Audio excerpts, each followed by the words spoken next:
రకుల్ ప్రీత్ సింగ్ బాలీవుడ్ లో ఇప్పుడు hot beauty. బ్రూస్లీలో అందాల ఆరబోతతో ఒక్కసారిగా అభిమానులను డబుల్ ట్రిపుల్ చేసుకుంది. ఇప్పటి వరకు హోమ్లీ లుక్స్ తోనే ఉన్న ఈ అమ్మడు 2-3 పీస్ లో కనిపించేసరికి ప్రొడ్యూసర్స్ వెంటపడ్డారట. దీనికి తోడు చేతిలో 2 బడా మూవీస్ కూడా ఉండటంతో ఒక్కసారిగా రెమ్యునరేషన్ పెంచేసింది. 1.5 కోటి రూపాయి తక్కువైనా నో అంటుందట. నాన్నకు ప్రేమతో అంటూ ఎన్టీఆర్ పక్కన, సరైనోడులో అల్లు పక్కన జోడీగా నటిస్తోంది. దీనికి బోనస్ అన్నట్లు అందాలు చూపించడానికి కూడా గ్రీన్ సిగ్నల్ ఇవ్వడంతో 1.5 కోటి అయినా సరే రకుల్ కావాలంటున్నారు హీరోలు, నిర్మాతలు.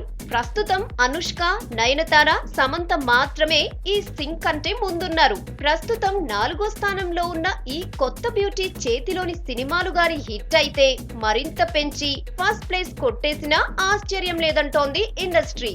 దీపం ఉండగానే ఇల్లు చక్కబెట్టుకుంటున్న ఈ అమ్మడు 4 సినిమాలకే ఇండస్ట్రీ నాడి పట్టేసిందంటున్నారు సినీ జనం.